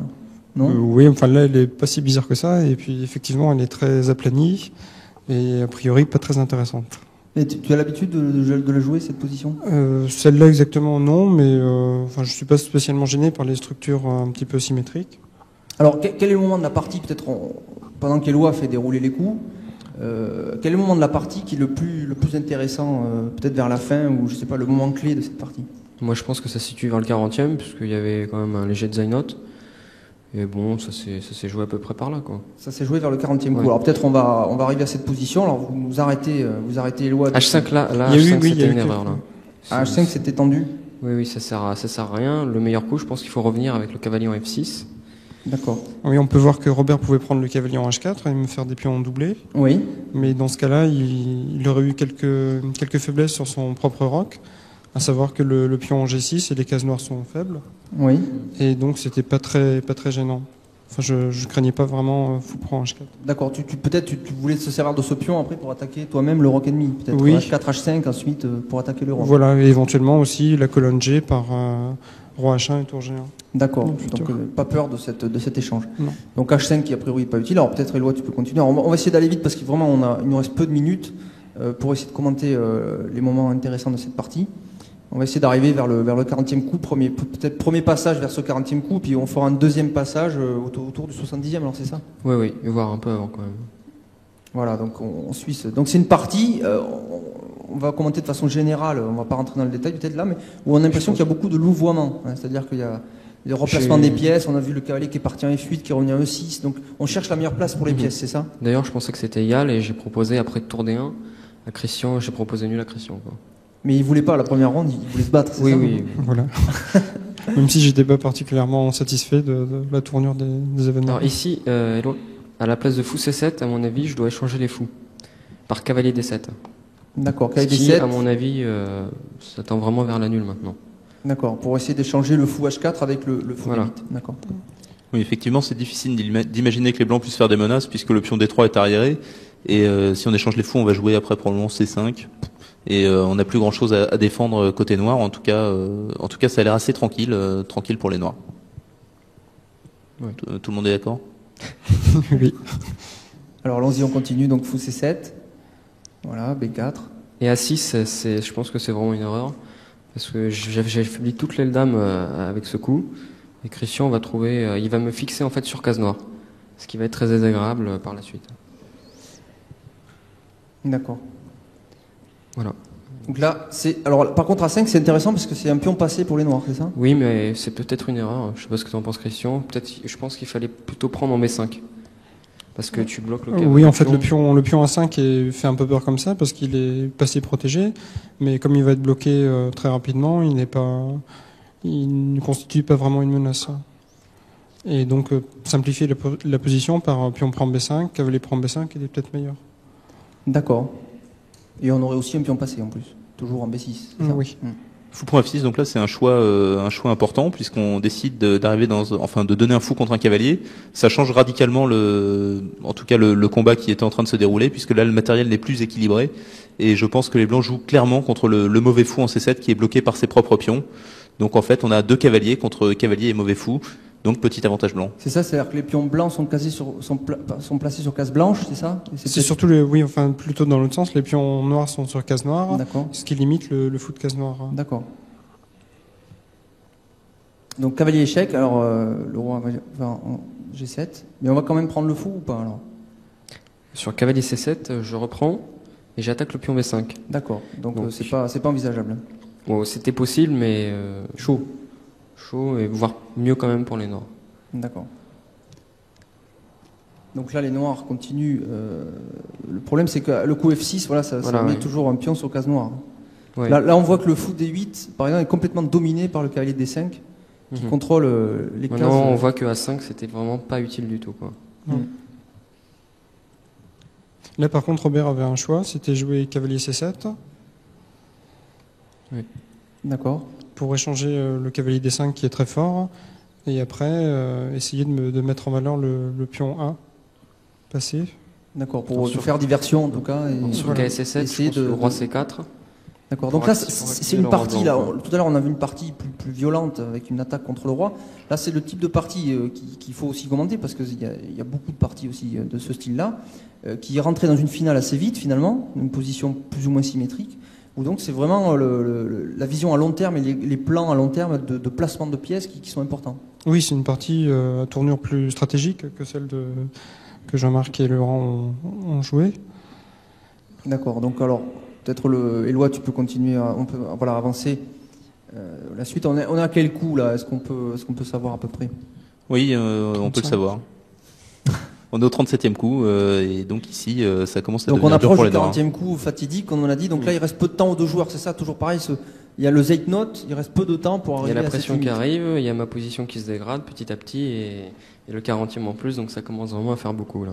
Alors là, les blancs vont peut-être augmenter la pression sur le pion de D6 avec le cavalier qui peut aller sur la case C4, c'est ça? Et deux cavaliers qui attaquent B6. Effectivement, c'est ce que j'ai joué, cavalier C4. Et donc Robert avait deux choix en fait, là jouer cavalier A4, ce qu'il a fait. Je pense que c'est le mauvais choix d'ailleurs. Et ce qui est une erreur. C'est une erreur. Pourquoi? Parce que le cavalier protège B6 finalement. Mais il est attaquable, c'est ça? Par le roi peut-être? En fait, déjà il bloque le pion passé. Ah, il bloque son propre pion. Et ensuite il va être rivé là pour le reste de la partie parce qu'il n'y a pas d'autre moyen de protéger le pion B6. Il y a plusieurs variantes d'ailleurs qui seront très risquées pour moi puisque Quand Christian jouera F4, ça va libérer la case D4 et mon cavalier n'aura plus de case. C'est-à-dire que dès qu'il sera attaqué par le roi, mon cavalier en A4 sera piégé. Donc ça, tu l'avais pas vu dans la précipitation du Zeitnote, c'est ça? Tout à fait, oui. D'accord. Donc on va voir donc la suite des coups. Donc roi B3 attaque le cavalier A4. Oui, c'est une imprécision aussi. Ah oui, parce que ça revient, on revient à la position voilà, précédente. C'était pour répéter les coups. Donc il aurait pu jouer cavalier D7 à ce moment-là. Voilà. Encore, oui. Mais comme il est resté dans son erreur, c'est ça, il est revenu sur A4. Ah, d'accord. Donc ça, c'est dommage parce que. Ouais, mais en Zeitnote, on ne se rend pas compte de ces choses-là, quoi. Donc là, roi E6 et ensuite. Voilà, F4. Donc ça, c'est un coup. Alors ça, c'est important dans cette position, c'est que tôt ou tard, il faut essayer de créer une tension, une rupture. Une ouverture, oui, sur un second front. Et donc là, en fait, l'idée, c'était de dévier le pion E5, comme l'a dit Robert, pour que je puisse moi-même jouer D3, D4, en levant la dernière case au cavalier, la case C5. Ok, donc on peut... Ici, j'ai réfléchi assez longtemps pour essayer à la place de G5, pour jouer F5. D'essayer de déstabiliser un peu Christian, de donner le pion E5 et d'avoir un peu de jeu pour mon fou en D8 qui vraiment est ridicule pour l'instant. Mais ça marche pas, malheureusement. Donc après G5, je suis réduit à la défense vraiment totale, quoi. Donc F5 échec, roi en D7. Donc là, on peut voir aussi que géométriquement parlant, les pions blancs sont vraiment bien placés sur case blanche, ils bloquent les pions noirs sur leur case noire, le fou D8 ne sert à rien. À part protéger ses pions, il ne sert à rien. Oui. Voilà, il sert juste uniquement de défense, il peut pas avoir un rôle actif. Alors là, il y a eu une triangulation, ce qui fait qu'on a donné le trait au noir. Les noirs qui n'ont pas vraiment de coup dans cette position, puisque le fou D8 défend les deux pions, donc ne peut pas bouger. Et les blancs, en fait, forcent le roi noir à reculer sur la case E8 ou C8, puisque sur cavalier C5, évidemment, je pense qu'on prendrait le pion B6. Donc on peut revoir la manœuvre peut-être. Voilà, c'était comme ça. Le roi est en C2, on joue roi B3, c'est au blanc de jouer. Cavalier C5 échec, roi C3. Il faut revenir pour défendre le pion B6, donc cavalier A4 échec, roi C2. On est dans la même position, sauf que c'est au noir de jouer, donc on a gagné du terrain avec les blancs, puisque le roi noir doit partir. Voilà, il faut jouer le roi, et le roi va en C8. Alors, cavalier D6, alors c'est quoi l'idée? Ce cavalier va essayer d'attaquer les pions de l'autre côté, c'est ça? Oui, et puis essayer de s'échanger contre le fou D8 qui protège le pion F6. Ah oui, c'est-à-dire qu'une fois que le défenseur tombe, il y a soit le pion B6, soit le pion F6 qui va tomber derrière. Voilà, effectivement. En fait, c'est ce cavalier D5 qui vraiment domine la position, en fait, c'est ça, hein. Exactement. Donc c'est dur de jouer, Robert, une position comme ça de défense. Alors, est-ce qu'on peut tenir ce type de position? Non, je pense pas, parce que les blancs n'ont aucune chance de perdre. Donc il peut travailler la position pendant un temps assez long, et moi je peux rien faire. Donc à long terme, je pense que ça va perdre de toute manière. Donc quand tu joues cette partie, à ce moment-là, tu penses que tu vas perdre, ou t'en es sûr, ou Ah oui, je suis sûr en plus. Alors pourquoi tu continues à jouer? Et pour voir quand même si pour voir quand même, donc c'est pas sûr. Oui, mais Christian, il est assez fort pour gagner ses positions. Moi, je continue quand même pour voir sa manœuvre de gain, parce qu'à ce moment-là, c'est pas si clair que ça. Ah d'accord. Mais déjà, il reste quand même un espoir voilà, de tenir cette position. Ouais. D'accord. Mais bon, c'est un peu plus par arnaque, quoi. D'accord, donc on cherche l'arnaque. Voilà. Mais ici, c'est fini maintenant. Parce qu'il va attaquer le pion F6 avec ses deux cavaliers, et on voit que j'ai pas... Seul le fou. D'accord. Voilà, seul le fou peut défendre. Et voilà, ça va être dur de... On peut pas, oui, le roi... Il faudrait que le roi repasse par E8 et F7, c'est ça, mais voilà, c'est compliqué. Il manquera un temps. Il manquera un temps. Voilà, donc là, cavalier G8, et là, ça y est, on voit que le pion F6 va tomber. Donc H4, on prend H4. Et après, voilà, ça y est, le pion F6 tombe. Donc là, c'est toute la structure des noirs qui tombe, parce que maintenant, le pion E5 est faible. Tout à fait. Dès que F6 tombe, tout tombe. Donc là, c'est dur. Là. Donc là, il y a encore quelques coups. Donc en fait, mais là, tu es conscient que ça va être dur. Ah oui, là, je joue que c'est perdu. Oui, d'ailleurs, Robert jouait très vite à ce moment-là, et puis il ne croyait plus. D'accord, donc c'est une victoire finalement. Ce qu'on dit un peu aux échecs, on masse l'adversaire, c'est ça, hein? Oui, j'aurais préféré gagner de façon plus spectaculaire, mais bon, comme Robert s'est très bien défendu au début, j'avais pas trop le choix. D'accord.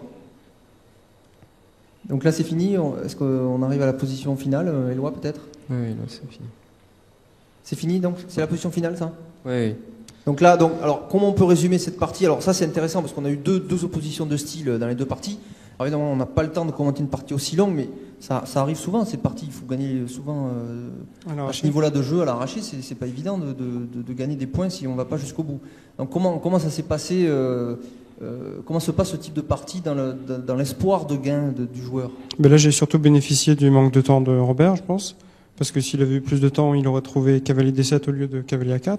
D'accord. Et à ce moment-là, il fallait tout refaire et c'était peut-être déjà nul.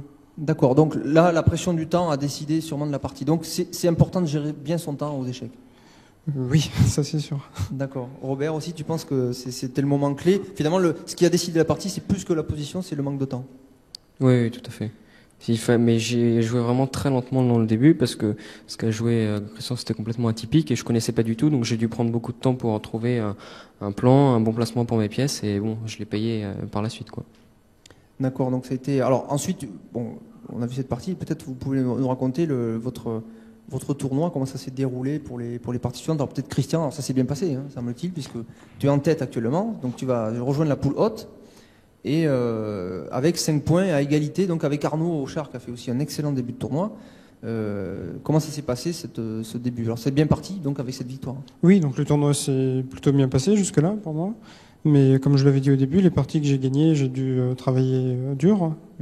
Contre Guillaume Valin, c'était égal pendant 40 coups à peu près, avant qu'il fasse une erreur. Et contre Manuel Lapicella, pendant très longtemps aussi, plus de 30 coups, c'était équilibré. Et avant qu'il fasse aussi des imprécisions. Et donc ça s'est quand même pas mal déroulé, il n'y a pas eu de grosses frayeurs pendant cette première partie. Oui et non, enfin, contre Laurent Fressinet et contre Weiser, c'était chaud. C'était délicat. D'accord. Et pour toi, Robert, après cette défaite, c'est pas évident de démarrer avec une défaite, c'est sûr. Un championnat, ça c'est vrai pour tous les sports. Oui. Au foot aussi, au tennis aussi. Oui, d'ailleurs, j'ai fait. Au tennis, on est même éliminé d'ailleurs. Mais bon, ouais. Là c'est mieux, on peut jouer quand même. Oui, donc c'est pour ça. J'ai suivi par 3 nuls. Donc j'ai essayé de plus perdre. Et gagner, c'est pas facile contre des gars comme ça. Ensuite, j'ai encore perdu contre Jean-René Cor, au bout encore de 7 heures de jeu, donc un peu comme contre Christian, quoi. Et j'ai terminé par une nulle et une victoire finalement. Donc bon, j'ai -1 par rapport à la moyenne. Donc c'est pas terrible, mais bon. J'ai pas beaucoup perdu, ça aurait pu être pire après la première ronde, quoi. Et j'aurais pu quand même j'ai eu des positions gagnantes que j'ai pas concrétisées, donc bon. Tant pis. Donc voilà, bon, on a un peu les deux extrêmes, donc tout à fait. Difficulté pour Robert, mais aussi tu as l'avenir devant toi. Christian est un peu plus âgé, donc moins d'avenir devant lui, mais il en a quand même un très beau, puisque donc déjà la poule haute qui se dessine donc avec un très bon avantage au départ, 5 points, avec égalité avec Arnaud. Donc on aura sûrement l'occasion de revoir Christian dans la suite de ces événements. Donc on vous rappelle qu'on est là donc jusqu'à la fin de ce tournoi, donc soit samedi, soit dimanche éventuellement en cas d'égalité, il y aura des matchs de départage. Donc tous les soirs, rendez-vous à 21h sur Diagonale avec donc les champions, analyse des parties et résultats complets. Donc moi je vous donne rendez-vous pour la suite. Donc bravo Christian pour ce très bon début de tournoi et puis à bientôt. Donc on espère te revoir sur le plateau dans les jours prochains. Et Robert aussi. Donc bonne suite. Oui. C'est important aussi cette poule basse. Il faut faire un bon résultat pour pas. Faut avoir une place honorable, quoi. Voilà, faut avoir une place honorable parce qu'il y a quand même des choses à gagner. Il y a de l'argent. Il y a un peu d'argent à gagner, voilà. Donc je vous donne congé. Merci à vous d'être passé. Moi je vous dis donc à demain 21h sur Diagonale pour voir la suite de ce tournoi. Je sais pas si on peut envoyer le générique en avant et donc à bientôt.